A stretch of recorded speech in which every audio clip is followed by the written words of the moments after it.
Tenemos que ponerle entendido. Queridos amigos, muchas gracias por asistir esta vez.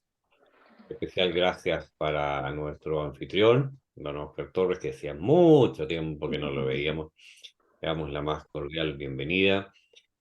Y me he salido del título porque es muy cortito, muy preciso y es un libro muy lindo.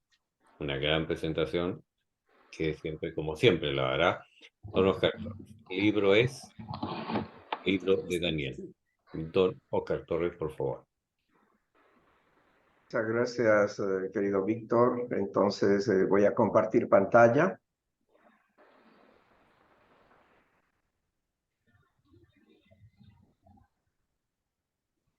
A lo mejor tú tienes que dejar porque tú eres... Ah, ¿no? Ya.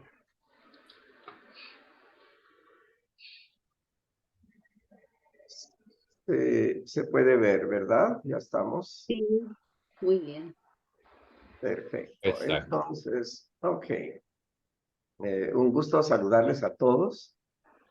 Esta tarde vamos a tratar de hacer un análisis sobre este famoso libro, el libro de Daniel, que es un libro que con su tema eh, cierra en el caso de el Bab, cierra el ciclo profético, es decir, que durante muchísimos años, casi 5000 años, este libro ha estado en investigación acerca de las profecías que este libro iba diciendo. El libro de Daniel ha sido escrito en el siglo II antes de Cristo y ha sido escrito en hebreo, en arameo y en griego, en 3 idiomas. Y podemos imaginarnos que el tiempo de escritura pues ha sido también bastante largo, posiblemente 2 siglos, ¿no? Un par de siglos quizás. Lo que se escribió en arameo y en hebreo ha sido redundantemente comprobado en griego, es decir, el griego ha repetido mucho de lo que se escribió en hebreo y arameo, por lo tanto, ha permitido comprobar algunos datos históricos y relatos de este libro. En realidad, este libro lo que hace es relatar la vida del protagonista de Daniel, que era un judío noble, y que estaba exilado en Babilonia. Y dentro de su exilio, él tiene una cantidad de visiones apocalípticas enfocadas a los asuntos políticos del momento. Su mensaje es como que el Dios de Israel salva a Daniel de sus enemigos, así también salvaría a Israel de la opresión. Es decir, él hace un parangón entre su vida propia, ¿no? y la salvación que él iba a tener gracias a la misericordia de Dios, y también piensa él que y al igual iba a salvar a Israel de la opresión de ese momento. Este libro consta de 3 partes en realidad. Se puede mencionar que son 3 libros, cada uno de ellos con sus versículos y capítulos, etcétera.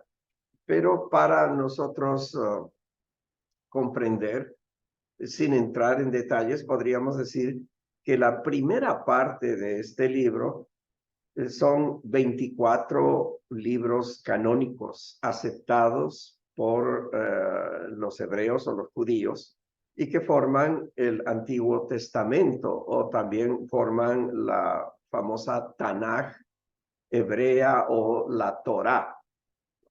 Y por ende, este libro, en esta primera parte, forma parte del testamento, del Antiguo Testamento cristiano, ¿no? O sea, es tanto judío como cristiano, pero en el caso judío son 24 libros canónicos aceptados. En el caso de los cristianos, una menor cantidad de libros aceptados de la Tanaj. La segunda parte del libro, o sea, el segundo volumen del libro, narra la historia del profeta Daniel, quien, según el mismo libro, vivió en Babilonia como un exiliado, junto con el resto del pueblo hebreo en el siglo VI antes de Cristo. Entonces podemos imaginarnos, si bien el libro fue escrito alrededor del siglo II, quizás antes, ¿no? Pero ya en el siglo VI se da este desarrollo histórico. En esta parte, en la parte de la primera, que se llama la primera parte, se narran las vicisitudes de Daniel y los tres compañeros que eran fieles a Dios, y por ser fieles a Dios, pues pasaron muchos problemas y trabajo. Y al contrario de lo mandado por Nabucodonosor, el rey de los babilonios, ellos tenían que seguirle a él, pero ellos pasaron una cantidad de peripecias tratando de esquivar los mandatos de Nabucodonosor. La segunda parte del libro es simple en cuanto a su concepto, porque la segunda parte lo que hace es narrar el destino final de la humanidad, ¿no? O sea que ya es un libro profético y que busca hacernos entender el establecimiento del reino de Dios, ¿no? Ese reino es encabezado por el llamado en este libro por el Hijo del Hombre, simbolismo del pueblo de Israel que era redimido y santificado. Entonces, tenemos estas dos partes, aunque existe una tercera parte del libro. La tercera parte son 5 relatos deuterocanónicos, que quiere decir que no están aprobados, nunca han sido tomados en cuenta, ni por el pueblo hebreo ni por el pueblo cristiano. Entonces, sus originales solo se conservan además en griego y forman 5 relatos. La oración de Azarías es uno, el cántico de las 3 jóvenes es otro, la historia de Susana, Daniel y los sacerdotes de Bel y Daniel y el dragón. O sea, es un libro de 5 relatos históricos cortos y que se puede decir que aunque no han sido aprobados por ninguna iglesia en particular, estos libros en griego tienen un gran valor, tanto en la parte de la literatura como en la parte de la historia. Así que el libro de Daniel tiene estas 3 partes, ¿no? Tanaj hebreo, 24 libros canónicos, y la primera parte de ellos que relata la vida de Daniel, la segunda parte el libro que relata el destino de la humanidad, y la tercera parte estos 5 libros. Entonces, esta tarde no vamos a mirar el total del libro, sino vamos a mirar aquel sector del libro que nos interesa, que son las profecías que van a llevar a Daniel a establecer el reino de Dios en la tierra. Entonces, en el contexto de desarrollar el libro, miramos primero que el término Daniel, el nombre de Daniel, significa el juicio de Dios, ¿no? Y como habíamos dicho, está escrito en los 3 idiomas, hebreo, arameo y griego. Y quienes escribieron fueron los sabios de aquella época, los sabios judíos, en el siglo II antes de Cristo.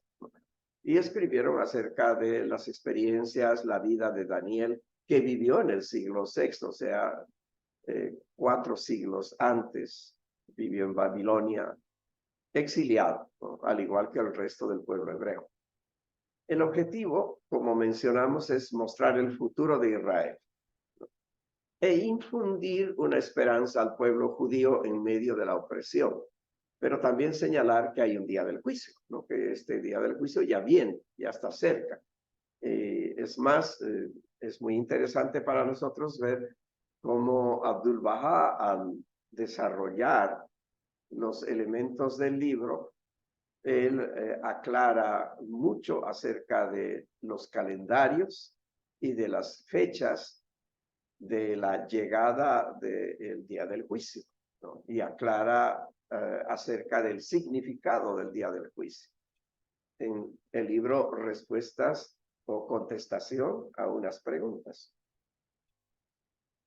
Entonces podemos mirar, como se ha dicho, que el libro en su objetivo general determina cuándo va a ser el establecimiento del reino de Dios. Y este es el interés Bahá'í prácticamente, ¿no? El ver la confirmación y ver que el cierre profético termina en 1844, cuando comienza el anuncio de la misión del Bab, donde ya hay un cambio de ciclo profético y entra el cambio del cumplimiento. Entonces, al entender el libro, podemos mirar que cerca de 5.000 años ha estado el libro vagando y mostrándonos la llegada del reino de Dios, y con el Bab comienza el establecimiento del reino de Dios como cumplimiento de aquellas profecías del pasado.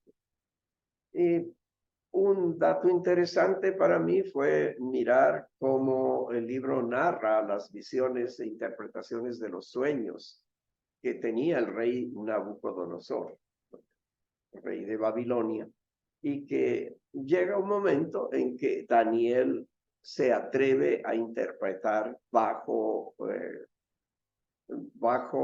la presión del rey, de que si no interpretaba a gusto del rey, Daniel iba a ser exterminado, lo iban a matar. Al igual que habían matado a muchos sabios que no pudieron interpretar estos sueños que el rey tenía.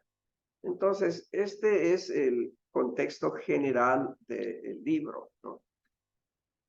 Entonces, miramos, reiterando, que así como el Dios de Israel salva a Daniel de sus enemigos, así también salvaría a Israel de la opresión, ¿no? Entonces hay este paralelismo. Esta diapositiva es tomada directamente de internet para poder comenzar, ¿no? Y miramos ahí cuál es el evento que señala el libro, cuál es el centro del evento que señala el libro.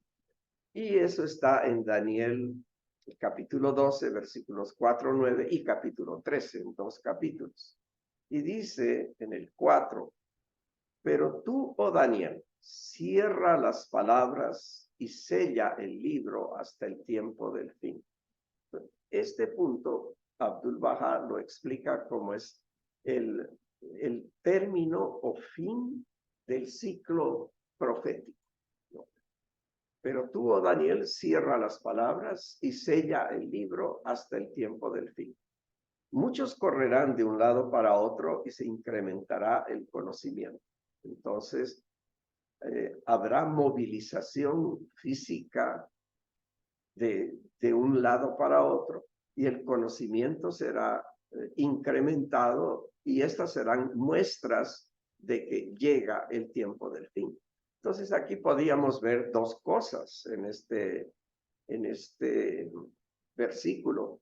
Podemos ver que a partir de 1844 el conocimiento se incrementó grandemente. Están todos los inventos. Antes de 1844 solo tenemos como invento significativo la máquina de vapor, ¿no? Nada más. Y después el total de los inventos están después de 1844. Y esto muestra el incremento del ciclo del conocimiento. Pero por el otro lado, como nosotros sabemos que esto es la parte de la ciencia, la tecnología, ¿no? Ahora miraremos el conocimiento que trajo Baha'u'lláh a partir de 1863, pues sin ir muy lejos. Baha'u'lláh explicó que de dos palabras que salieron de la boca de Dios, que eran la P y la H, de una estaba todo el conocimiento y de la otra estaba el conocimiento que permitía Dios que llegue a la humanidad por primera vez. Entonces, estos dos elementos, uno perteneciente a las tablas de Bahá'u'lláh y el otro perteneciente a la historia de los inventos y descubrimientos, entonces muestran que el conocimiento ha sido incrementado en el tiempo del fin, ¿no? Y el tiempo del fin se considera al final del Islam y el inicio de la proclamación del Bab. Continúa en el versículo 9, y él dijo: anda, Daniel, estas cosas están cerradas y selladas hasta el tiempo del fin, ¿no? Entonces Daniel abre con su profecía el término del tiempo del fin. Pero tú continúa hasta el fin y descansarás y te levantarás para recibir tu heredad al fin de los días. Entonces, este es, se puede decir, el final y el principio de el criterio en la comparación entre el ciclo Bahá'í y el cierre de los ciclos anteriores. Entonces, tal como dijimos, el libro consta de estas dos partes. Yo mencioné tres partes, porque la parte en griego no es canónica, o sea, no está aceptada, ¿no? Y en estas dos partes, la primera es Daniel 1 al 6, que son narraciones respecto a la misma vida de Daniel y sus compañeros. Estas narraciones muestran mucho la persecución de Nabucodonosor, los problemas que ellos tenían y también cierta filosofía en particular de la época. Después tenemos Daniel 7 al 12, que son visiones proféticas que tuvo Daniel. Algunas de estas visiones se relacionan con los últimos días y la segunda venida de Jesucristo. Es también interesante mirar que el libro de Daniel va en concordancia con los libros del futuro, en particular en concordancia con el Corán. No hay nada al respecto que el Corán sea nuevo o novedoso en función a los anuncios de la segunda venida de Cristo. Uno de los principales aportes que este libro da ofrece la interpretación del sueño del rey Nabucodonosor, en el cual se presenta el reino de Dios en los últimos días como una piedra cortada del monte que rodará hasta llenar toda la tierra. Dice así, está en Daniel 2, ¿no? También hay un libro cristiano que se conoce con el nombre de Doctrina y Convenios, en el que se incluye la parte de este libro. Luego tenemos en Daniel 1, Daniel y sus compañeros son fieles a la ley de Moisés, y Dios los bendice con conocimiento y sabiduría. Se los coloca en cargos al servicio del rey Nabucodonosor en su corte. Es decir, Daniel y sus amigos, pese a que eran fieles a la ley de Moisés, ellos, según el libro, se conducían en una manera sutil para no ser vistos como judíos frente a Nabucodonosor en su corte. Y al contrario, eran considerados como sabios. Entonces, en Daniel 2, por revelación, Daniel interpreta el sueño del rey Nabucodonosor, el cual se refiere a los destinos de los reinos de la tierra y al reino de Dios en los últimos días. Se atreve a hacer esta explicación del sueño. Y esta explicación tiene que verse con que el rey Nabucodonosor de Babilonia un día tuvo un sueño que lo preocupaba profundamente. Entonces convoca a los magos, a los encantadores, hechiceros y a todos aquellos sabios, también a los caldeos, para que interpreten su sueño.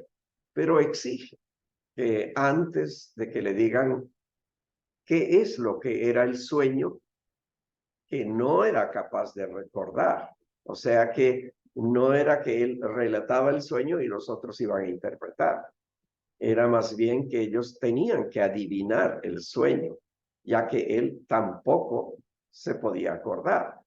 Entonces, ellos afirman que ningún hombre puede hacer tal cosa, o sea, ningún hombre puede atreverse a crear un sueño e interpretarlo a la vez y decir de qué se trataba el sueño.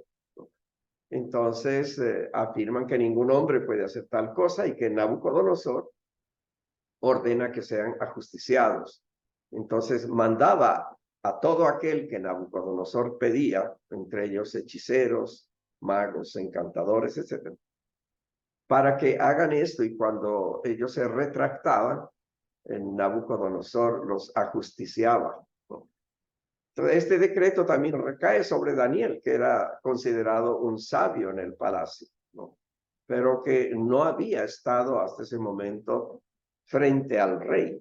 Entonces, el encargado de la ejecución, que se llamaba Arioc, según la historia misma del libro, que era capitán de la guardia, le informa a Daniel, le dice todo lo que estaba sucediendo y este a su vez le pide al soberano que le dé tiempo para interpretarlo. O sea, él quería entender el sueño, captar el sueño y después interpretarlo a su vez. Y para esto le pide un tiempo al rey.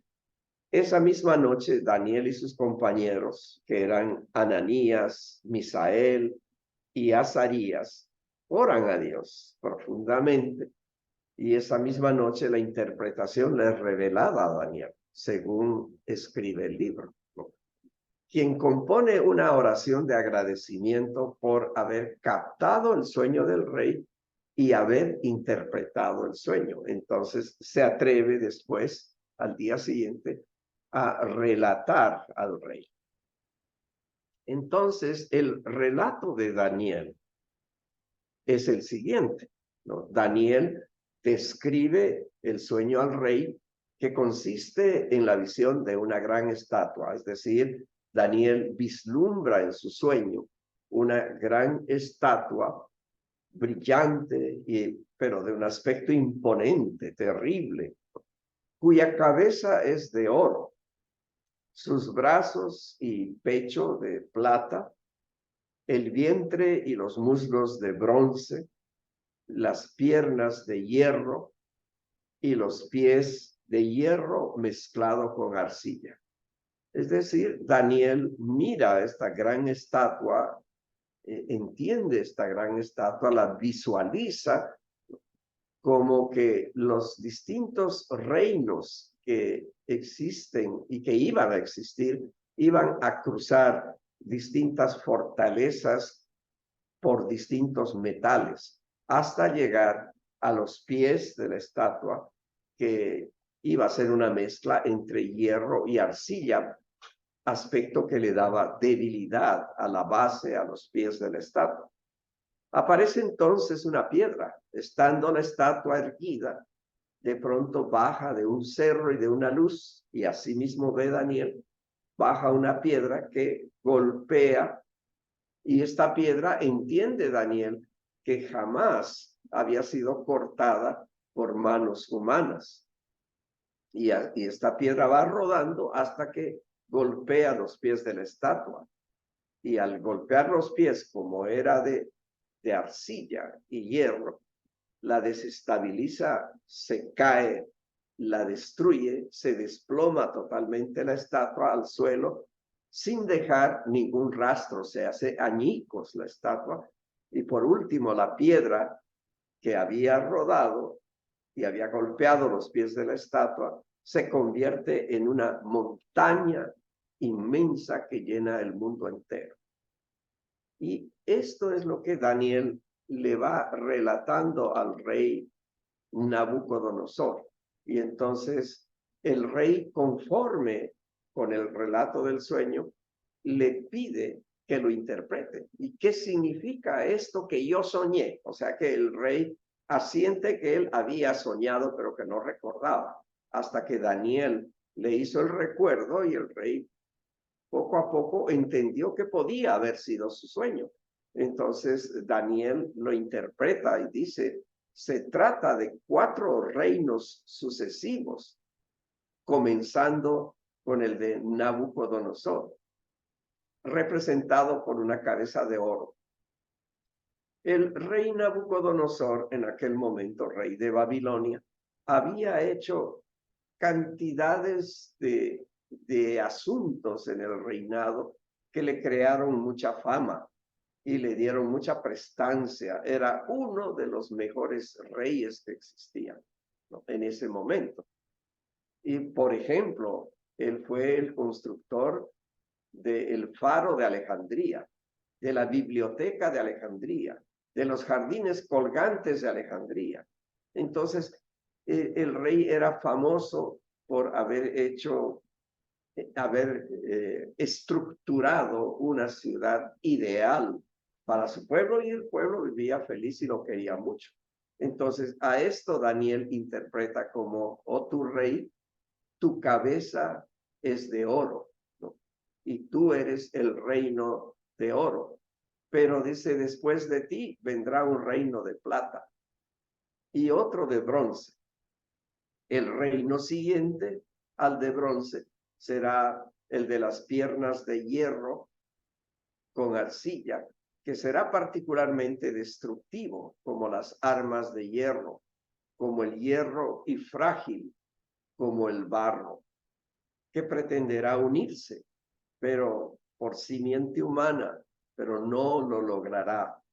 Durante este último reino, en los días de estos reyes, dice el texto, Dios levantará un reino eterno que jamás será dado a otro pueblo. Entonces, podemos mirar dos cosas e ir entendiendo, y según Abdu'l-Bahá, ir captando la esencia de este sueño del libro de Daniel, que implicaba que aunque en la antigüedad hubieron reyes como Nabucodonosor con tanta sabiduría y tanta decisión y tanta obra en su reinado, iban a haber otros reinos menos fuertes, con menos obra, con menos sabiduría, hasta que existan reinos débiles, pero que por mandato de Dios, por aquella piedra que vieron rodar y que golpeó las bases de la estatua, entonces iba a haber un derrumbamiento de todos los reinos, de todos los reyes, ¿no? Y al derrumbarse los reinos y reyes, Dios iba a establecer como una gran montaña, iba a establecer un reino eterno que jamás será dado a otro pueblo.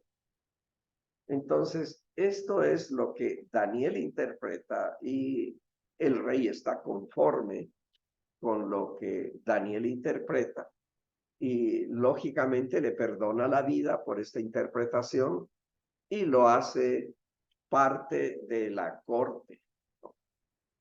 Ahora bien, si miramos la estatua, miramos los reinos de la interpretación de Daniel en el sueño de Nabucodonosor inferido por Daniel, ¿no?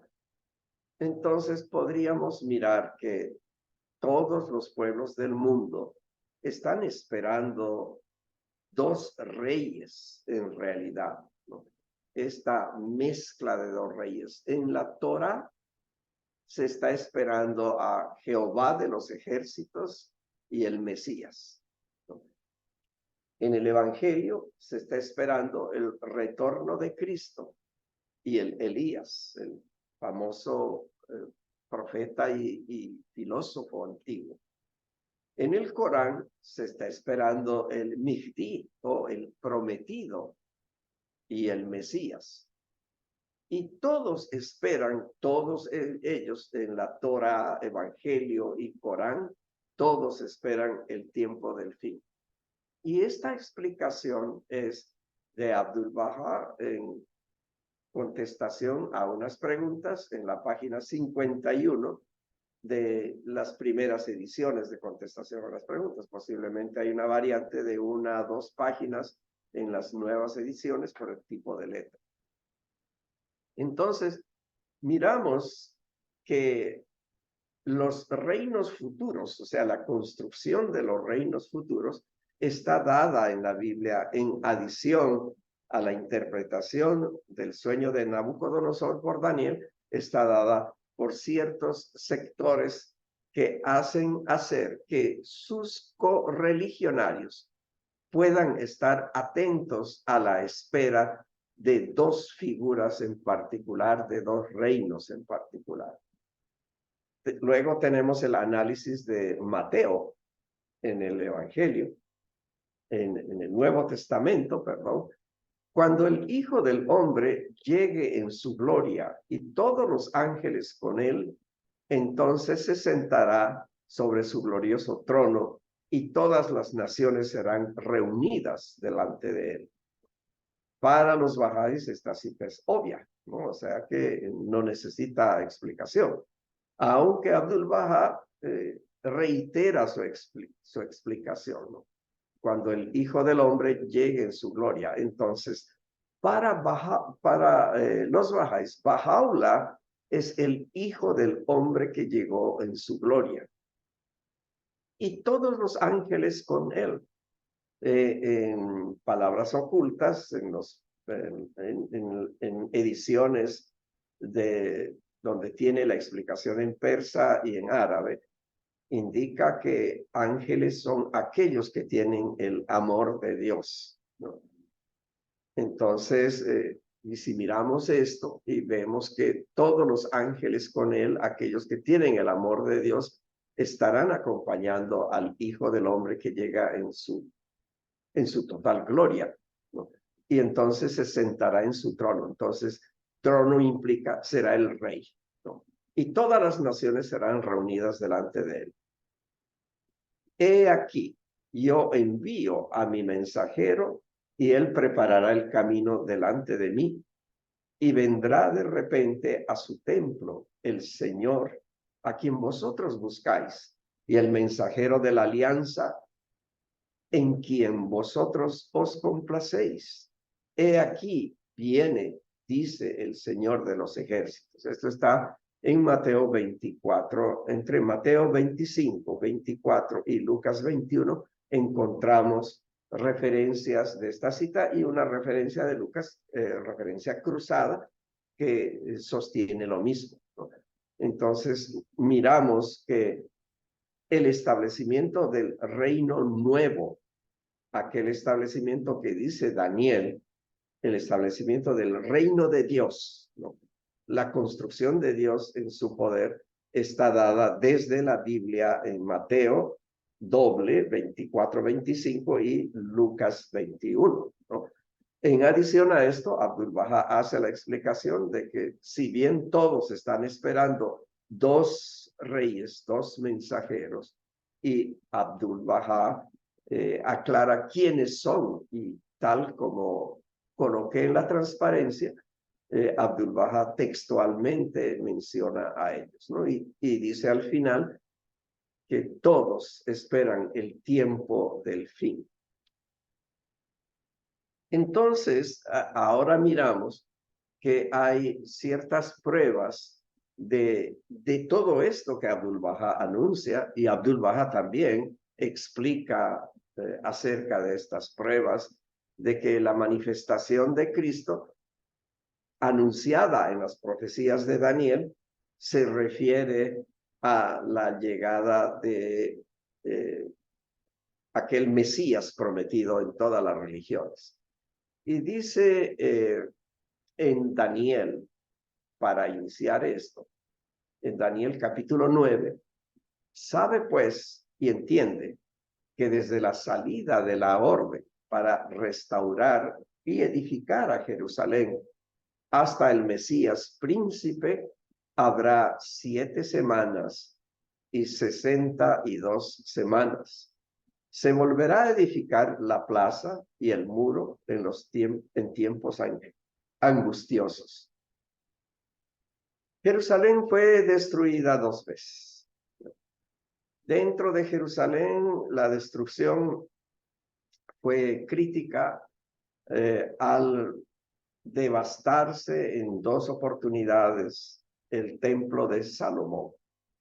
El templo de Salomón había sido construido para poder ser el lugar de peregrinación de todos aquellos judíos y cristianos que estaban en el proceso de el establecimiento del monoteísmo, ¿no? Y le llamaban a este sector del templo de Jerusalén el Santo Santuorum, el lugar más santo del planeta Tierra. Y había sido establecido para colocar el Arca de la Alianza.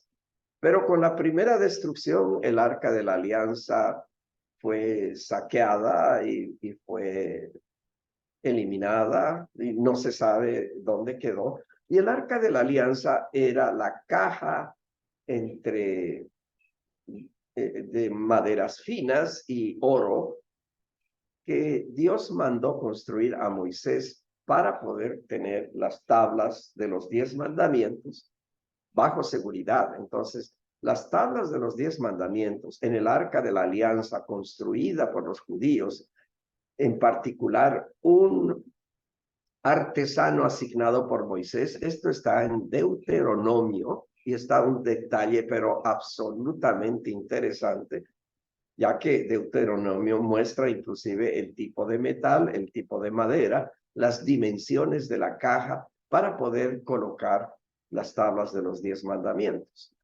Pero entonces Moisés, precavido y a sabiendas de que el templo y Jerusalén iban a ser destruidos, entonces Moisés toma las tablas y manda a reproducir 14 tablas. Una la coloca en el Arca de la Alianza, otra la manda a ocultar y que la original no esté disponible, y 12 tablas para que se distribuyan entre las 12 tribus de Israel. Entonces, aquí hay una historia subyacente en el campo del pensamiento de la cita de Daniel que dice: desde la salida de la orden para restaurar y edificar a Jerusalén. La orden para poder restaurar Jerusalén la primera vez está hecha por el rey del momento. Entonces se reconstruye Jerusalén. Pero Daniel también termina indicando que todo este proceso iba a suceder 3 veces, ¿no? O sea, se iba a destruir Jerusalén y el templo. Segunda vez Jerusalén y el templo. Tercera vez Jerusalén y el templo. Pero en el análisis de la historia vemos que se ha restaurado solamente 2 veces. Casualmente, Nabucodonosor es uno de los restauradores de la segunda vez, y después, posteriormente, ya cuando Cristo estaba vivo, Cristo conoció la segunda restauración del templo y de Jerusalén. Y Herodes los cita a Cristo dentro del templo de Salomón.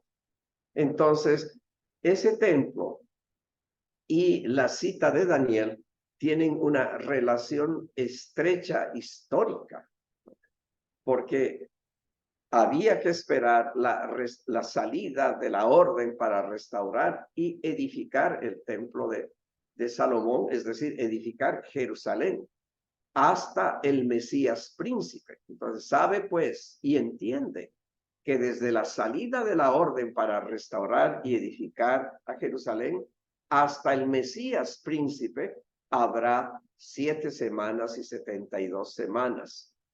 Y se volverá a edificar la plaza y el muro en tiempos angustiosos. Entonces Daniel profetiza esto y da una fecha. Entonces dice 7 semanas y 72 semanas. Ahora bien, encontramos en Números en la Biblia que Números 14:34 que cuando hablan de días, tenemos que tomarla por años. Entonces, es un año por cada día. La Biblia Reina Valera hace énfasis de que es un año por cada día. Pero también hay otras referencias. Levítico 25:8 dice, y te has de contar 7 semanas de años, 7 veces 7, de modo que los días de las 7 semanas de años vendrán a hacerte 49 años. Es decir, aquí hace la comparación día por año. Día, dice la Biblia, y nosotros tenemos que entender año. Entonces, si ahora hacemos una matemática sencilla y decimos, ok, 7 semanas, multiplicamos por 7 días, 7 por 7, 49, tenemos 49 días. Según Levítico, según Números, son 49 años. Entonces, 49 años deberían pasar para la reconstrucción de Jerusalén. Y luego tenemos 62 semanas, multiplicamos por 7 días, deberían pasar 434 días, que son 434 años, desde la reconstrucción de Jerusalén. O sea, Jerusalén se iba a reconstruir en el año 49 de los 49 días de las 7 semanas mencionadas en Daniel. Y esta es explicación de Abdu'l-Bahá. Entonces, si sumamos las 7 semanas y las 62 semanas, tenemos 69 semanas, lo que implica 483 días, que son años.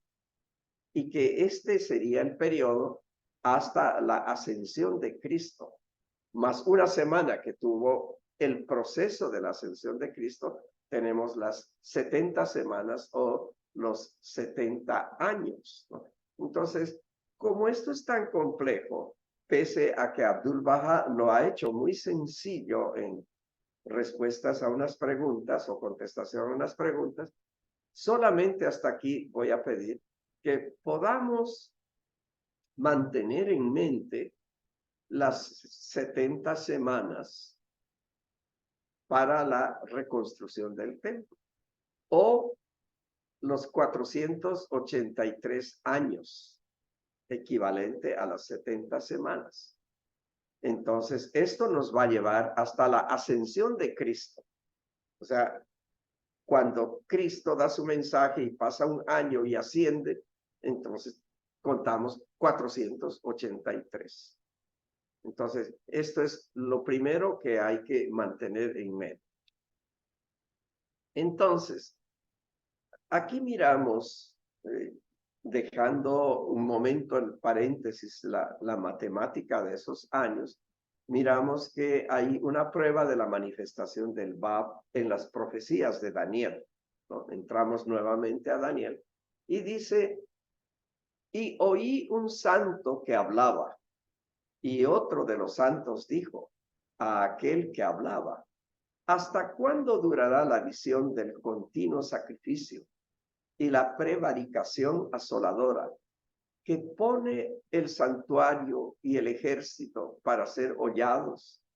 Y él me dijo, hasta 2300 días de tarde y mañana, y el santuario será purificado.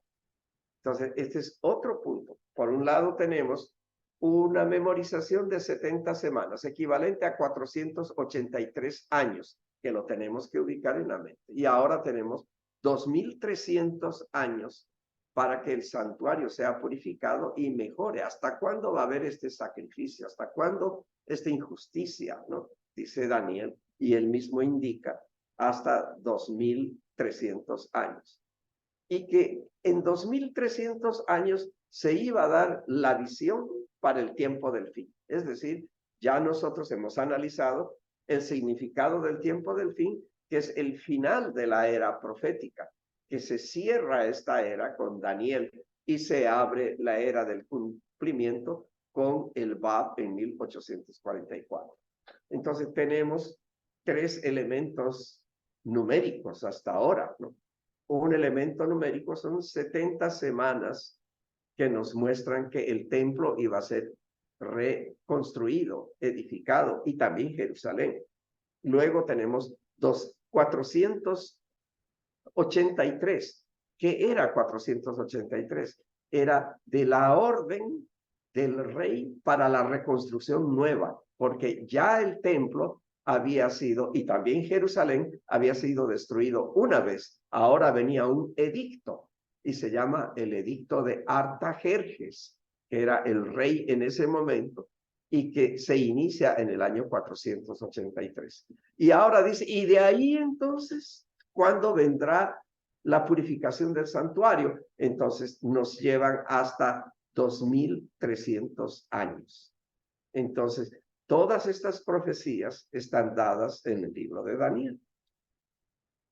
Y aquí podemos tener un resumen más entendible. Vamos a partir de el rey Esdras, perdón, en Esdras 7 de la Biblia, el rey Artajerjes, en 456 años, ¿no?, emite el edicto. Entonces, esto está en Abdul-Bahá, contestación a unas preguntas, página 54. Entonces, si miramos que la reconstrucción del templo y de Jerusalén se iba a dar a través de una orden, y Daniel lo explica así: una vez que llegue esta orden de la reconstrucción, ¿no?, y esa orden llega finalmente en el año 456. Entonces, si a eso le agregamos el año del nacimiento de Cristo 1, y miramos que el comienzo del año 1844 se da el cambio entre el ciclo profético, el cierre del ciclo profético, es decir, el final del tiempo, el fin de los tiempos, entonces podemos sumar 2300 años. Si ustedes suman 456, que es el edicto de la reconstrucción del templo, más 1844, y tenemos el año 2300. Sin embargo, esta explicación nos las da Abdul-Bahá muy claramente, pero también Abdul-Bahá nos hace una explicación con el calendario islámico. Es decir, en el calendario islámico, el año 1844 es el año 1260. Entonces, hace también una comparación y una explicación respecto al calendario islámico, y se miran las coincidencias de ambos, que al final el templo, la reconstrucción del templo, y al final de toda la terminación de la prevaricación y el sufrimiento de la gente, se dará en el año 1844, ya que se explica que son los 2300 años, o 2300 días, mañanas y tardes, ¿no? Luego tenemos que existe una prueba de la manifestación de Bahá'u'lláh. Entonces miramos 1844, obviamente 2300 años, y tenemos el Bab, pero ahora las profecías de Daniel también nos hablan de Bahá'u'lláh, ¿no? Es algo que es sumamente interesante. Por eso es la importancia del libro de Daniel al mirar el cumplimiento de todas estas profecías. Dice Daniel: y dijo al varón vestido de lino que estaba sobre las aguas del río: ¿cuándo será el fin de estas maravillas? Y cuando se acabe la dispersión del poder del pueblo santo, todas estas cosas serán cumplidas. Cuando se acabe la dispersión del poder del pueblo santo. A esto se refiere a la dispersión o diáspora de los judíos. Entonces, también marca mucho el hecho de la creación del Estado de Israel en 1945. Sin embargo, para esa creación ya teníamos años marchando con la revelación Babí y la revelación Bahá'í. Entonces, podemos mirar en esta diapositiva una gráfica que nos muestra que el edicto de Artajerjes en el año 456, más el nacimiento de Cristo que se da en el medio, entre el edicto de Artajerjes y la manifestación del Baba en 1844, que en el calendario musulmán es son 1260 años del calendario musulmán, y que implica el año 1280 de la Égira, o sea, de la huida de Muhammad de Medina a la Meca, ¿no? Cuando fue Mahoma o Muhammad fue perseguido con toda su gente. Entonces, ese es el momento del comienzo del año musulmán, que es en el 1260, el 622 años de la época cristiana, o sea, de Cristo, 622 años, se da el inicio del calendario musulmán con la Égira o la huida de Muhammad hacia la ciudad de la Meca. Y eso hasta la llegada de Bahá'u'lláh formó 1260 años, pero que la Égira más desde la Égira hasta la fecha de 1863 fue el año 1280 islámico, equivalente al 1863 del calendario gregoriano actual. Por lo tanto, Abdul-Bahá en ambos calendarios, tanto islámico como el calendario gregoriano, muestra la correspondencia y muestra el doble cumplimiento de 1844 y 1863. Dice, yo pude oír y ver cuando el hombre vestido de lino que estaba sobre las aguas del río levantó sus manos al cielo y juró por el que vive para siempre. Faltan 3 años y medio. Todo esto se cumplirá cuando el poder del pueblo santo no vuelva a ser destruido. Entonces, 3 años y medio, explica Abdul-Bahá, está referido al calendario islámico. Entonces, para mí es una maravilla mirar cómo Abdul-Bahá, algunos sectores de las profecías de Daniel, las explica con el calendario islámico y otros sectores con el calendario gregoriano. Y hace una correspondencia absoluta en este análisis. Porque tenemos 3 años y medio, hacen 42 meses y 30 días.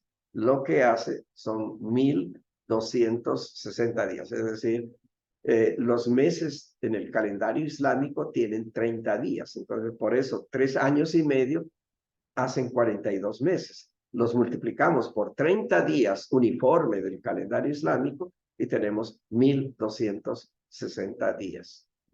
Entonces, ese es el periodo de hasta cuándo se va a dar solución a todo esto o la llegada del reino de Dios. A partir del momento en que se suspenderá el sacrificio diario, se imponga el horrible sacrilegio, transcurrirán 1290 días. Entonces, el año 1290 de la proclamación de la misión de Muhammad fue el año 1280 de la Égira. Esto es lo que estaba explicando en la anterior diapositiva. Que el año 1290 en el que se proclamó Muhammad fue el año 1280 de la Égira, o sea, del calendario musulmán, que corresponde a 1863, año en el que Bahá'u'lláh declara su misión. Todo esto lo encontramos en contestación a unas preguntas descritas por la sabiduría de Abdul-Bahá. Entonces, miramos acá que en tanto Abdul-Bahá también explica que no son milagros estas profecías, o sea, no son predestinaciones sino son destino de la humanidad. Son pruebas para el testigo ocular, dice, que ha vivido esto en los tiempos. Y no es el propósito negar tales milagros, ¿no? Pero ellos no son pruebas decisivas que tienen una significancia intrínseca. Las pruebas de los libros sagrados son pruebas tradicionales, pero hay pruebas racionales. Y es interesante mirar cómo Abdu'l-Bahá explica esto, que las pruebas que trae el libro de Daniel, ¿no? Y otros libros también, ¿no? Otros libros sagrados, son pruebas tradicionales que tienen que ver con los calendarios y tienen que ver con lo que estaba sucediendo, por ejemplo, la destrucción del templo y otras cosas, ¿no? Pero hay pruebas racionales, o sea, la prueba racional es aquello que expliqué al comienzo, los inventos que han surgido a través del tiempo a partir de 1844 y el conocimiento que trajo a partir del Bab justamente y Bahá'u'lláh, el conocimiento nuevo que ha sido completamente ampliado. Entonces, el buscador de las profecías, cuando tratamos de enseñar o ver cómo comprender, el buscador tiene que estar dotado de algunas cualidades, ¿no? Y dice también Abdu'l-Bahá, hace esta recomendación, debe ser justo y desprendido de todo salvo de Dios. Debe estar libre del cautiverio del ego y la pasión. Dirigir su corazón hacia el supremo horizonte, superar las privaciones, absolutamente puro y santificado y libre de odio y pasión. También al final de las explicaciones de estas profecías, Abdu'l-Bahá menciona las características cuando penetramos dentro de la búsqueda de las profecías. Y podemos mirar como cita final de las tablas de Bahá'u'lláh. En este día tiene lugar un gran festival en el reino de lo alto, por cuanto todo lo que ha sido prometido en las Sagradas Escrituras ha sido cumplido. Es decir, todo aquello que Daniel, por ejemplo, lo que estamos analizando, ha sido cumplido totalmente. Este es el día de gran regocijo. Concierne a todos apresurarse hacia la corte de su cercanía con extrema alegría, gozo, exaltación y deleite, y librarse del fuego de la lejanía. Eso es todo, queridos amigos. Muchísimas gracias por su atención y atentos a sus comentarios o si hay preguntas y entre todos podemos apoyar y resolver y responder también. Bienvenidos. Uy, qué cortito, fue Lo muy, hizo cortito. sí, fue muy preciso. Un aplauso para nuestro querido amigo Sí, Oscar Torres. Qué maravilloso, qué cortito se Muchas lo hizo. gracias, Muy don Oscar. interesante, cortico, pero muy bueno. muy bueno. Aprendimos más. Entonces, dígame, Rosita. Ok, precisamente estoy en Puerto Rico para presentar un libro que escribió mi esposo antes de morir. El título es Por mandato del Señor, Cristo ha vuelto. Entonces lo presenté allá en la sede Bahá'í de San Juan. Me invitaron a otro pueblo, Cabo Rojo, a Salinas, y aquí en Mayagüez también voy a presentarlo. Y es más o menos lo que dice este señor. Él se fue a las profecías y pues buscó libros y estudió y eso, él pudo hacer su propio librito, que es bien bueno, en idioma puertorriqueño. Se entiende muy bien. Si me das la dirección, te lo envío. Que diga el título del libro también para poderlo comprar si lo van a vender. El título es Por mandato del Señor, Cristo ha vuelto. Qué bonito. Por Nelson R. Pou Domínguez. Pues déjame apuntar. Por Gracias. mandato del Señor. Gracias. Sí. Ahora, Hermano, lo que digo. sí lo Mm. podría escribir en el chat, ¿verdad? ¿O no? El Yep. título también. El título puede escribir en el chat para que todos los amigos lo tengan. ¿Te parece? ¿Cómo? No entendí. En el chat podrías escribirlo. Exacto, sí. Voy a Ya. ponerlo. Está bien. Sí, de todas maneras. Gracias, Rosita. Ok, encantada. Para la próxima me invitan otra vez. ¿Esto se grabó? Ah, sí, sí, por supuesto, claro. O sea que yo lo tengo grabado aquí. Me encantó. Ah, no, para eso estaríamos cobrando. Ah, Qué bueno. ¿Cómo? Qué buena. No. bueno. Si no se grabó, me envían la grabación porque esto está demasiado bonito. Sí. Demasiado bueno. Entonces, queridos amigos, ahí está ya la exposición de nuestro querido amigo y de nuestro querido amigo Oscar. Por favor, las preguntas, intervenciones, alguna. Ah, Carlos Vera, por favor. Walter había contado. Ah, no, espérate. No, no había visto. Walter, ya, en primer lugar y después Carlito Vera. Ahí está. ¿Se escucha? Ok. Fuerte, claro. Don Oscar, excelente, excelente la exposición. Muy bonito. Solamente quiero esta parte si nos puede aclarar. Esta fecha de 1280 y 1290. Solamente esto nomás. Ajustar un poco este asunto. Ya sea hasta 1873. 1200, pero esta 1280, 1290. Sí. 1280 es a partir del año 622 la proclamación de Bahá'u'lláh, que es 1863. ¿Sí? 1290 es la cantidad de días, o sea, no es una fecha específica, ¿no? Como 1280. 1280 es calendario islámico, fecha específica. El otro es 1290 días que pasaron hasta el establecimiento de la proclamación del Bab. O sea, pasaron 1290 días. No es el año 1290. En el otro sí es el año 1280, equivalente en el calendario islámico al calendario gregoriano. Ok, gracias, gracias, don Oscar. Pero también le puedo dar la referencia porque como esto es muy numérico, entonces lo mejor para eso es prácticamente papel y lápiz. Y tiene usted el libro de respuestas a unas preguntas. Lo encuentra en la página 56 y 57. Y entonces ahí lo lee varias veces y lo escribe hasta poderle desarrollar un entendimiento, porque no es sencillo entender.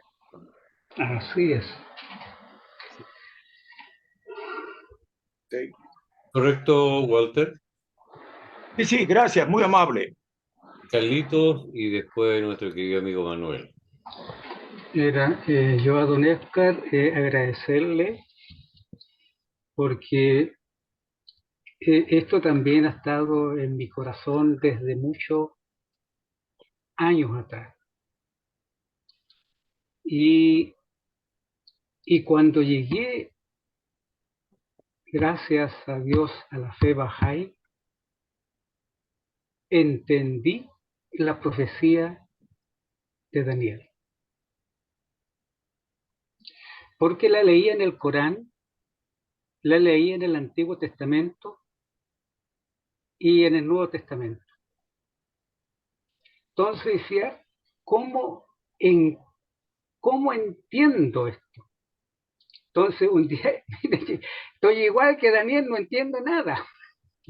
Porque Daniel cuando vio, le interpretaron, él no entendió.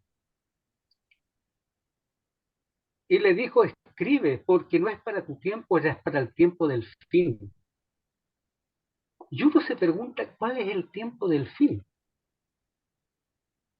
Y de ahí Daniel da todos los números. Daniel da todos los números. Cita día por año, lo que equivale a un día para el hombre, lo que equivale a un día para Dios. Entonces, un día para un hombre le dice que equivalente para Dios un día, pero para el hombre un año. Y después le dice el tiempo del fin, que serán 2300 días o 1290. En el Nuevo Testamento le dicen 1260 días. Y entonces uno dice, ¿por qué hay tanta, en un tiempo, habla de 1290, de 2000, de 2300, de las 70 semanas, están relacionadas con la muerte del Mesías, los 490 años. Y los 2300 está con la venida de la bendita belleza, o del Bab. Y los 2290, cómputo musulmán, que equivale a en la revelación de Bahá'u'lláh. Y uno dice, ¿por qué habla de 1290? Y de ahí uno va en el libro de la certeza y le dice que los 1290 es del cómputo musulmán, pero que el cómputo del Corán fue escrito 10 años antes, ya estaba siendo revelado por el arcángel Gabriel a Mahoma.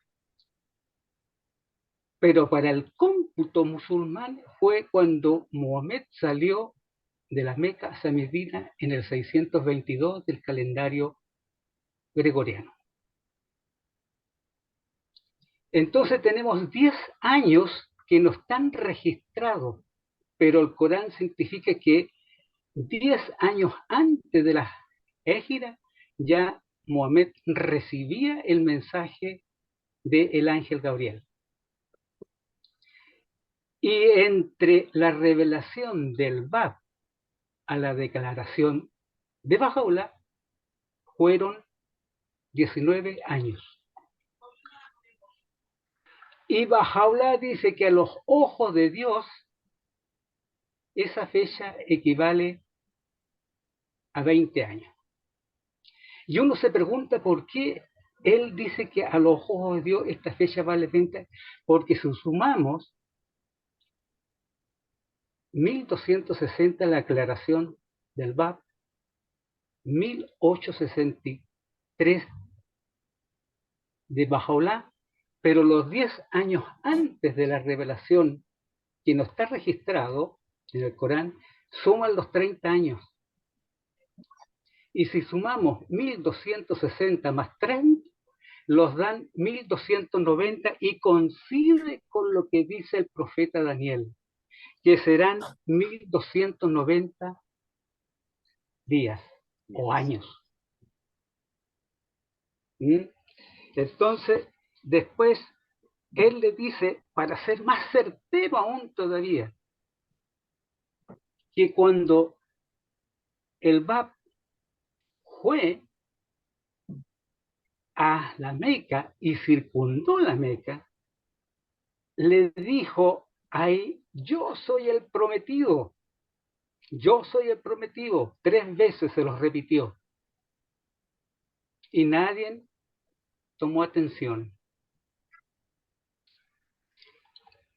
Y desde ahí se cumplían los 1260 días de lo que dice Don Oscar, que está escrito en el calendario, que está escrito eso en el Nuevo Testamento. Él dice más, ese fue el último imán que mataron los fue en el cómputo 260. Al rato. Por eso la profecía dice, por 1000 años me ha estado pidiendo que regrese. Y cuando el Bab fue, no lo reconocieron. Fueron 1000 años.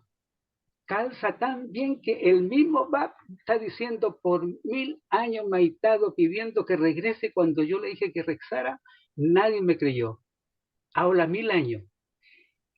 Y el último imán del cómputo musulmán fue hasta el año 260. Y si nosotros sumamos 1000 más 1260, coincide con lo que dice lo que está escrito. Entonces es una cosa tan maravillosa que no hay mente humana que pueda hilvanar algo tan exacto. Y algo tan dicho desde mucho tiempo atrás. Hasta por eso Daniel dijo, yo veo hasta el tiempo del fin. Y el tiempo del fin lo certifica Daniel porque él dice cómo interpreta esos 4 reinos. Esa estatua que vio con oro, plata,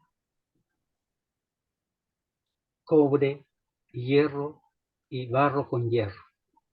La estatua está representando, eran los distintos imperios, babilonio, persa, griego, romano, y esa unión que hay entre reino, fierro y barro, pero no fuerte,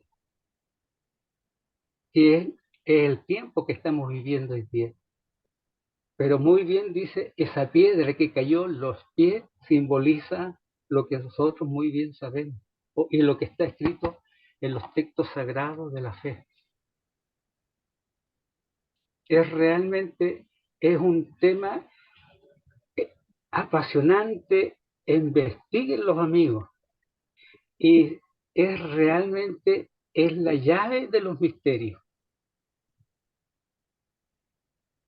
Y si lo alcanza uno a empalmar con el libro este donde hay que recién lo dije,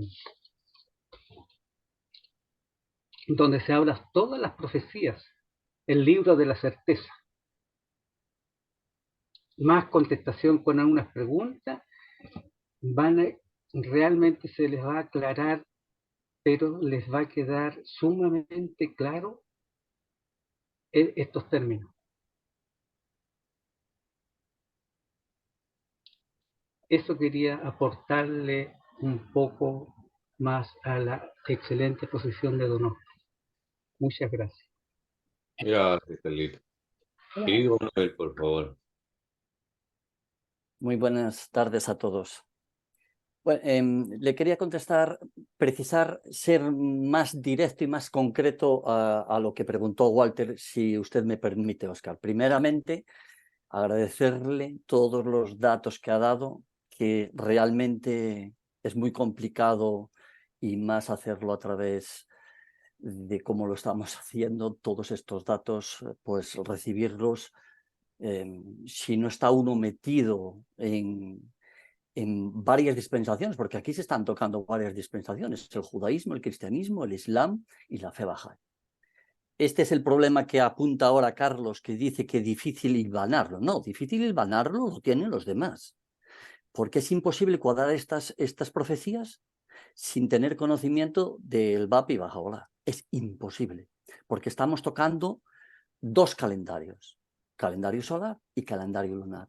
Estamos tocando 4 dispensaciones, en las cuales si no tenemos conocimiento o no creemos en el profeta Muhammad, no hay forma, es irresoluble. ¿Cómo resolvemos el problema de los 1260 años? Serán 1260, 1290, 1335.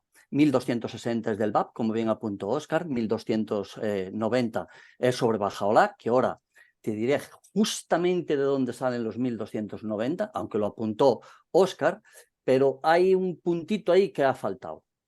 Y los 1335 que según Shoghi Effendi, espera al final 1335 días, según Shoghi Effendi, esa es una profecía exclusivamente dentro de la fe Bahá'í, que apunta al establecimiento de la Casa Universal de Justicia, que es el 1963, son esos 100 años que hay, y Shoghi Effendi dice que esa profecía está fuera de cualquier ámbito de las demás dispensaciones, sino que ya es terreno Bahá'í.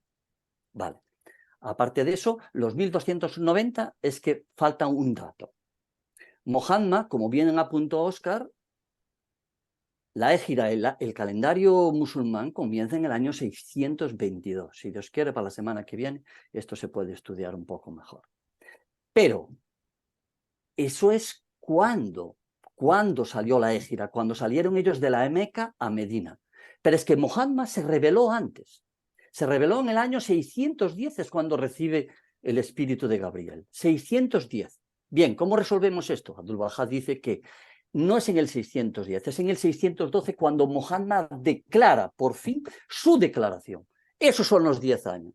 Del 1280 que habla Óscar, según cómputo desde la égira, y 10 años más, que es el 1290 que apunta esta profecía, que es cuando se revela Mohammed en el 612, 10 años antes. Ya está resuelto la cuestión. Creo que Walter, así está resuelta totalmente 100%. Es decir, la revelación de Mohammed es en el 612, según Abdul-Bahá, y son esos 200 años. Desde el 612 hasta la revelación de Bahá'u'lláh son 1290. Faltan esos 3 datos. Revelación primera de Mohammed, 610, revelación a la gente, 612, y la égira, 622. Bueno, tuvieron una pequeña égira en el 615. Bueno, como apunto, esto para la próxima semana se podrá tocar un poco más. Solo quería ahora darles otro pequeño dato, una anécdota que apunta a Bahá'u'lláh, si me permitís. Es sobre el nombre Babilonia. La zona de Babilonia es muy curioso su nombre, porque Babilonia viene del griego, pero es que del semita viene Babilú, Bab-Ilú, que significa la puerta de Dios. Eso no lo digo yo, eso lo dice mismo el otro día que estuve escuchando a Adolfo Reitman, que es el curador de los rollos del Mar Muerto y el director, ni más ni menos que del libro, del Museo del Libro de Israel. Él lo dice, pero lo podéis buscar en internet. Bab-Ilú, que significa la puerta de Dios. También hay un plural que significa la puerta de los dioses, pero no me acuerdo de ese nombre, pero sí de Bab-Ilú.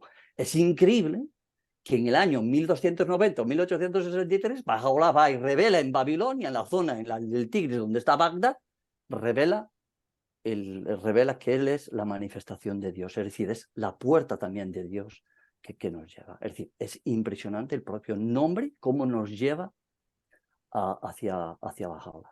Nada más, muchas gracias. Perdón, Víctor, ¿esta grabación los vas a enviar, Víctor? Sí, señor, a medida que los amigos, Por favor, por favor. Por favor. Las grabaciones anteriores, esto va a ir por pausada, a menos que la jefa no quiera hacer esta próxima semana o la subsiguiente. Ahí lo vamos a conversar. En el canal. En el canal, el paro ahí va a estar, no te Tú preocupes. tienes la dirección del canal, ¿no es verdad? No. Ah, te la vamos a mandar. Te la envío, Walter. Sí, por favor. Mira, esto entre Y yo la comillas. quiero también. Ya. Entre comillas, Walter, yo te he enviado varias notas, pero desapareciste, no te encuentro. Dios mío, los viajes, Víctor. Ya, está bien, no hay problema. Envíalo nomás, Víctor. Vale. Yo también quiero Gracias, esa dirección. Ya, Rosy. Sí, Okay. Sí, está bien. Ahora me tengo que ir, ¿sabes? ya. Me despido y para la próxima semana. Dios me lo cuide. Nos vemos, Rosita. Nos vemos. Sí, Víctor. Dígame.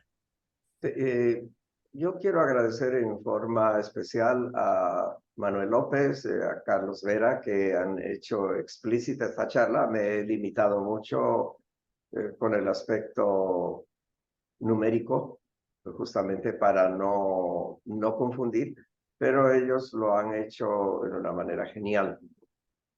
Entonces, quiero hacerles a ambos y a la audiencia, quiero hacerles un regalo respecto a las profecías, ¿no?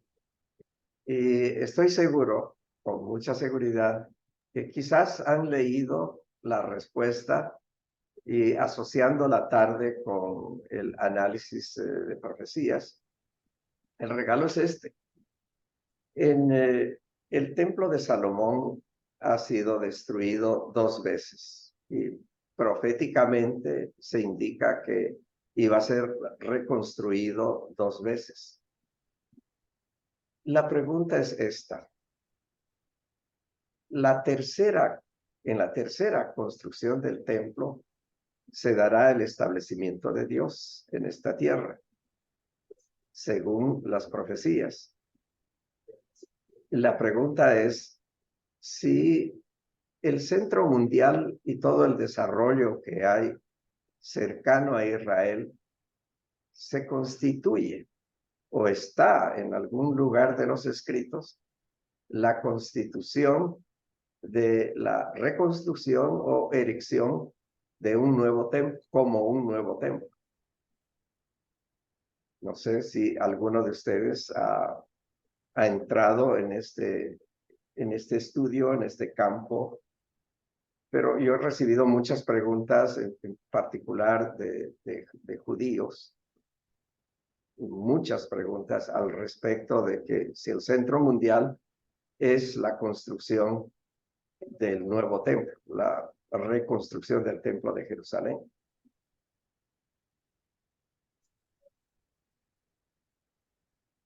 No sé si los amigos han leído alguna tabla o algo que indique esto. Querido Manuel tiene la mano levantada, pero parece que está buscando información. Ahora sí, Manuel. No, estaba hablando con otra persona. Ah. Perdona. Sobre el tercer templo, tiene una charla muy buena con que busquen el tercer templo, les habla a Adolfo Reutemann. Es una persona muy versada, es judía, y les va a hablar cómo esto se ha constituido y qué es lo que ellos ahora mismo esperan.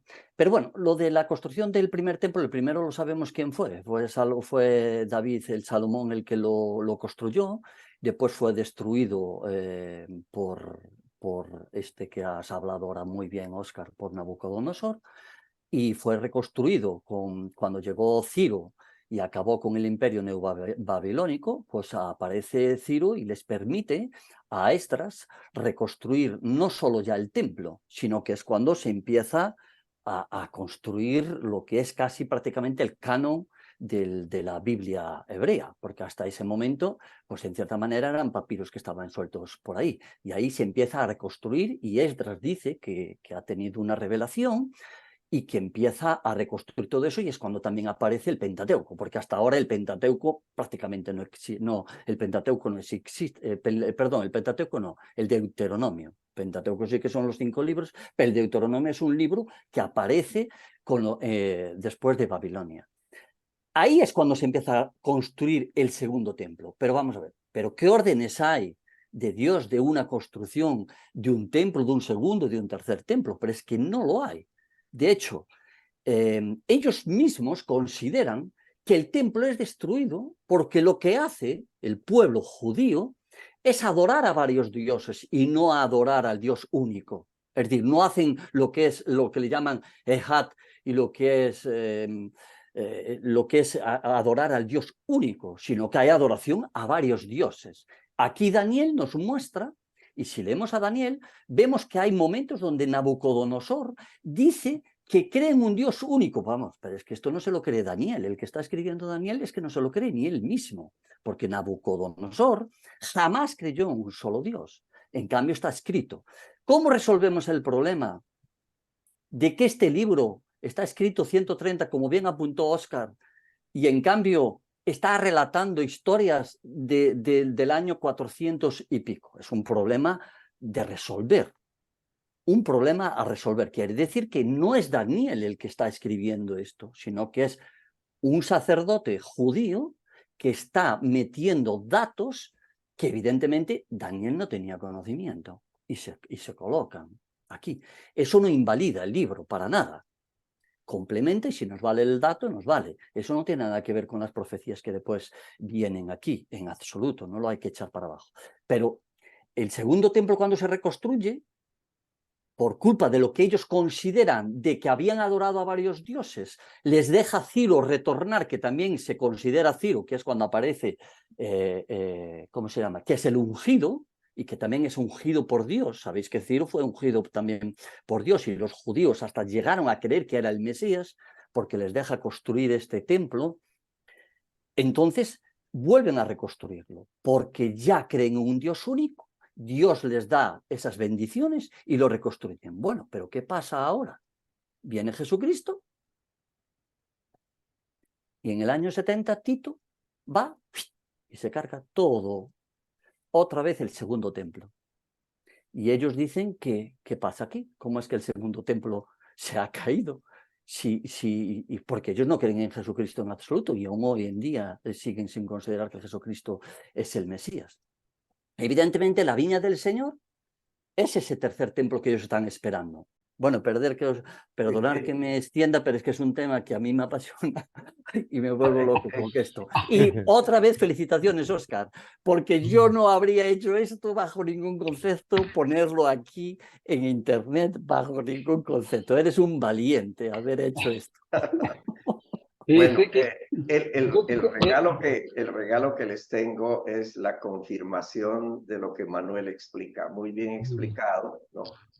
Voy a agregar algunos elementos más, y es que hay que pensar qué hacía el templo en esa época, ¿no? El templo de Salomón era lo más frecuentado en toda Babilonia, ¿no?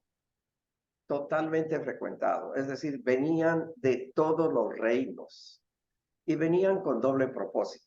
Uno era acercarse al Sanctus Sanctorum y el otro era a purificarse bañándose en las aguas que había.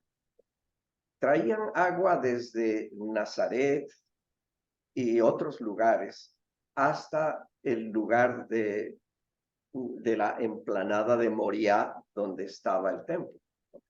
Entonces, esa especie de peregrinaciones que existían, pese al monoteísmo existente, pero había el concepto de la purificación. Entonces, esto de la purificación, más la devoción que estaba alrededor de eso, daba una frecuencia mayor en las visitas que hay, ¿no? Ahora bien, si dejamos esto y leemos la oración del ayuno y miramos lo que dice la oración del ayuno, ¿no? Se ha erigido el frecuentado templo. Y dice en pasado, ¿no? Se ha erigido el frecuentado templo. Se ha descubierto la tabla escrita.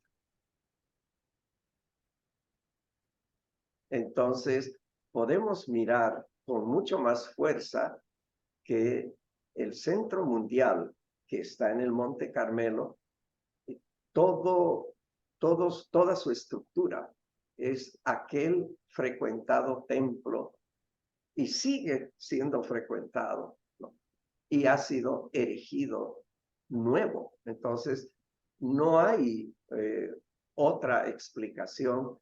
No he leído de Abdul-Bahá, pero solamente he captado en que la oración del ayuno le da a uno la orientación para poder acercarse más aún a la comprensión que Manuel muy bien nos explica históricamente, pero ya en palabras de Bahá'u'lláh, se ha erigido el frecuentado templo.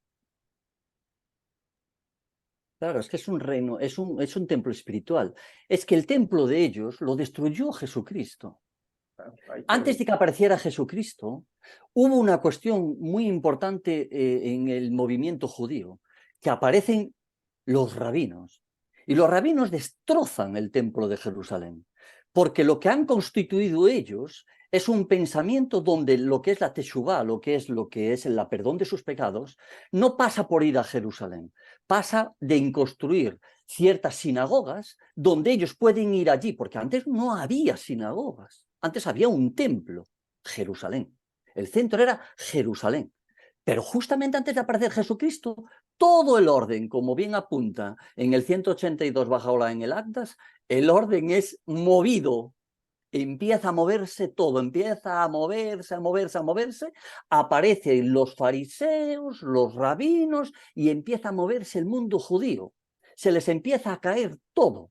Aparece el imperio romano y todo se empieza a caer. Entonces, de repente, los saduceos pierden el poder.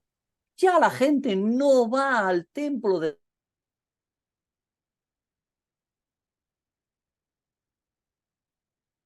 Uy, eso es internet. Sí. Eso es internet. Bueno, a mí me Qué gustaría, lástima. Te a mí me congeló. gustaría Vamos a leer esperar a un Manuel, poquito ya debe aparecer. sobre Un segundo. Contestación a una la pregunta. pregunta. Entonces, en su página 64, dice, hubieron 4 edictos. Y aquí Abdul Bahá lo dice, ¿cuál es el edicto que debemos tomar para el cómputo? Exacto. Entonces le dice, el primer edicto, según testimonio del primer capítulo de Edra, corresponde al edicto promulgado por Ciro en el año 536 a.C. El segundo edicto de reconstrucción del templo es la prolongado por Darío de Persia en el año 519. Así hace referencia a ello el capítulo 6 de Esdras. El tercer edicto por Artajerjes, el séptimo año de su reinado. ¿Sí? Y a ello alude el capítulo 7 de Esdras. Y finalmente el cuarto edicto es de Artajerjes, fechado en el año 444 a.C. Como tal se recoge en el capítulo de Nehemías. Y aquí donde da la respuesta a Abdul Bahá. ¿Cuál de los 4 debe tomarse para que calce los 70? Las 70 semanas de Daniel. Sin embargo, Daniel se refiere al tercer edicto, prolongado en el año 457. Él dice que ese edicto de los 4, el que calza para las 70 semanas.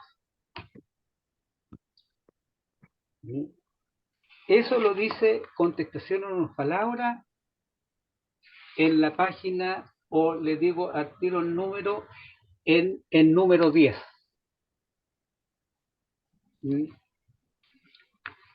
Y eso es lo que está diciendo, de que ese es el tiempo de inicio.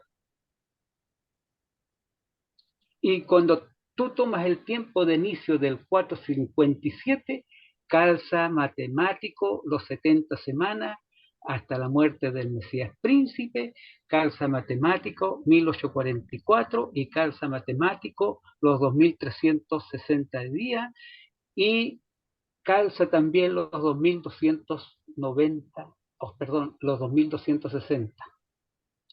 Y los 2990 corresponde a la revelación o la prolongación de Bahá'u'lláh. Y ahí la ecuación queda resuelta.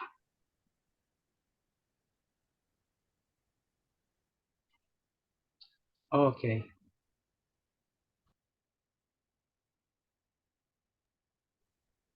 Gracias, Carlito. Parece que Manuel tuvo problemas porque lo le llamo y no contesta. Seguramente debe ser problema más técnico. Problema Seguramente quedó sin internet, probablemente.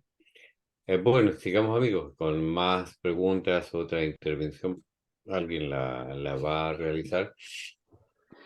Respecto a lo que estaba diciendo el amigo Manuel con don Oscar, la pregunta que dice, ¿cuál es el tercer templo? Y uno se hace la pregunta, ¿cuál era el objetivo que Salomón construyó el templo? ¿Qué es lo que había en él? ¿Cuál era la razón de ser del templo?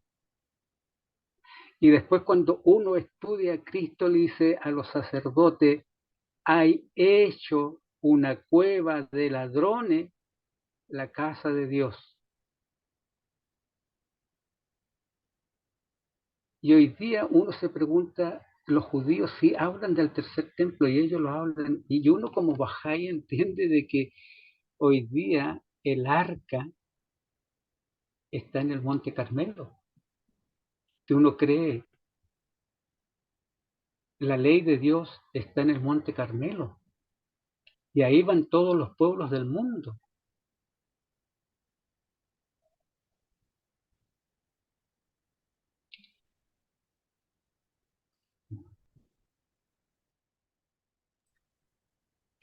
Alfredito, por favor. Aquí está ese Yo lado. quería hacer una pregunta con respecto a esta parte de las profecías, ¿no? Este, con respecto al Madagascar, que va a ser el punto más alto que va a haber en el Monte Carmelo. ¿Sería, sería esto completar el templo? O sea, estamos hablando del templo como todos los edificios conexos al Centro Mundial, o sea, el Santuario del BAP, la Casa Universal de Justicia, el Cuerpo Continental de Consejeros. Nos faltaría, me pueden corregir, pura y exclusivamente, ahora próximamente está el Santuario del BAP de Abdul Bahá, que se está construyendo, o sea, nos faltaría solamente en el lugar donde está el obelisco con el más grande nombre, que es el Mayo Madagascar de Haifa. ¿Eso completaría el templo? ¿Cumple alguna profecía especial? ¿O solamente es un hito más? ¿O hay alguna referencia a la Mayo Madagascar de Haifa? Esa es mi pregunta. ¿Si hay algo en las escrituras bajas con respecto a la casa de oración en Haifa?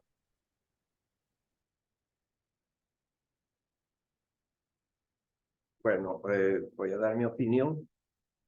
Eh, entiendo por un lado que está determinado el sitio, ¿no? Con el obelisco que marca el lugar del futuro templo. Eso por un lado. Por el otro lado, no existe una referencia que ese templo o Mashti Kulaskar será el templo, el tercer templo, ¿no?, de los escritos del pasado. Sin embargo, hay dos referencias que pueden ser interesantes. Una es que el lugar de peregrinación para judíos y musulmanes fue Jerusalén, ¿no? Esa es una referencia. Por lo tanto, el lugar de peregrinación para los bahá'ís también es Jerusalén, aunque estamos en las inmediaciones de Jerusalén, que es Haifa, ¿no? Sin embargo, el templo de Jerusalén, aquel templo destruido, fue considerado como el lugar más santo, lugar, según Deuteronomio, para poder poner el arca de la alianza y convertir en el Sanctum Sanctorum, es decir, el lugar más santo del planeta. Ahora, Abdul Bahá indica que el Sanctum Sanctorum para los bahá'ís es la tumba de Bahá'u'lláh. Entonces, Y vemos por el otro lado que la peregrinación, lo que se llama el Keblé, que era Jerusalén, y para nosotros los bahá'ís, el Keblé es ese lugar, el santuario de Bahá'u'lláh, y ese Keblé ha sido mudado a la Meca y está en la Kaaba, habiendo sido el Keblé de los musulmanes, el templo de Jerusalén. Entonces ahora tenemos que el Keblé es la Meca desde la época de Muhammad. Así que han habido ajustes del lugar. Lo que sí podemos mencionar alrededor de todo esto es de que no se puede negar que es una tierra santa, ¿no? Es una tierra sagrada debido a la historia, por un lado, y los sucesos que han acaecido en ese sitio, ¿no? Desde el Templo de Salomón hasta ahora el establecimiento del Centro Mundial Bahá'í, y con sus sitios sagrados, ¿no? Con la tumba de Bahá'u'lláh, la tumba del Bab Abdul Bahá y ahora el nuevo santuario. Así que debemos sentirnos felices simplemente de que si bien no hay una indicación profética de confirmación de que la fe Bahá'í tiene su centro mundial como el sitio sagrado por excelencia. No hay una confirmación, pero lo que hay es visible evidencia, ¿no? O sea que tampoco se puede negar. No hay una confirmación profética, pero hay una visible evidencia de que el tercer templo se encuentra allí. Y como decía la oración del ayuno, lo afirma, ¿no? Se ha erigido el frecuentado templo. Se ha descubierto el rollo desplegado. Muchas gracias. Sí, hay algo que es algo también en lo personal, ¿no? O sea, nada me quita pensar que el primer estado Bahá'í, mi punto de vista, mi humilde punto de vista, va a ser Israel. O sea, a mí me da esa impresión. Más que nada en función de que yo soy Bahá'í, conozco muchos judíos, algunos más profundizados que otros, ¿no?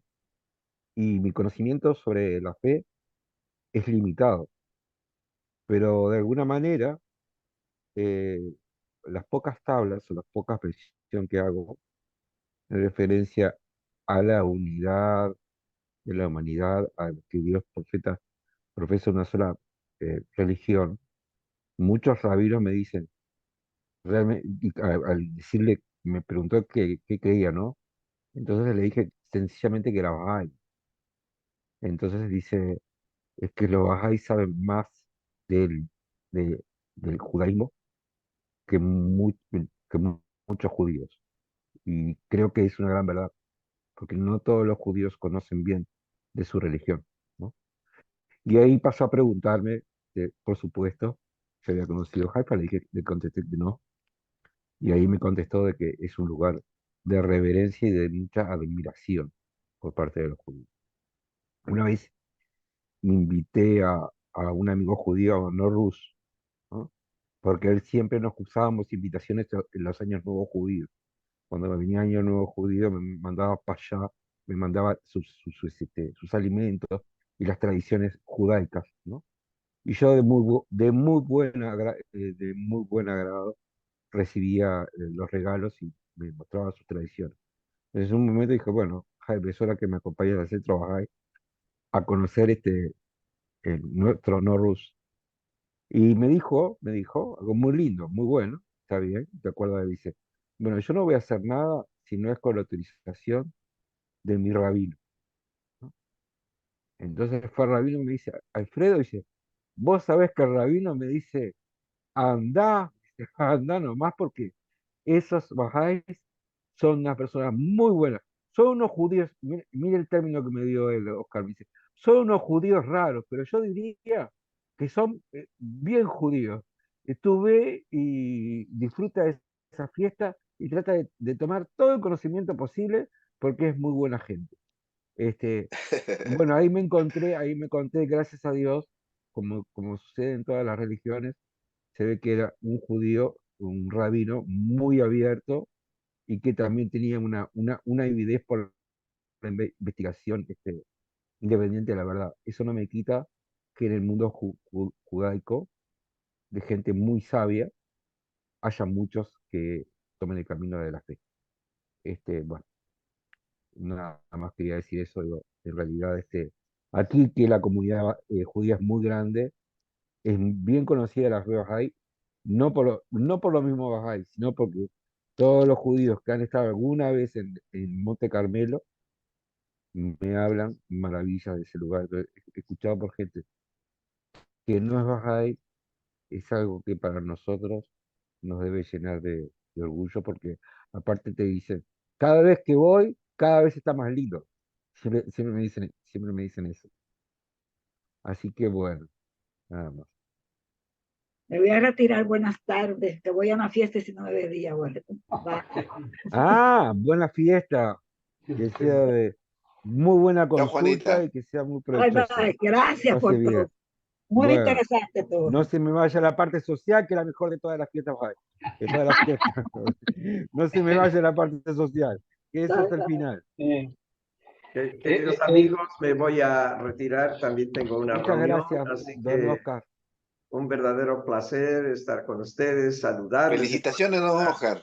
y escuchar tantos complementos interesantes que han habido esta tarde. Ok. Muchas gracias. Agradecido. Un fuerte abrazo. Gracias y reunión muchos muy saludos. Víctor, luminosa. muchas gracias. Emita, muchas gracias. Un abrazo.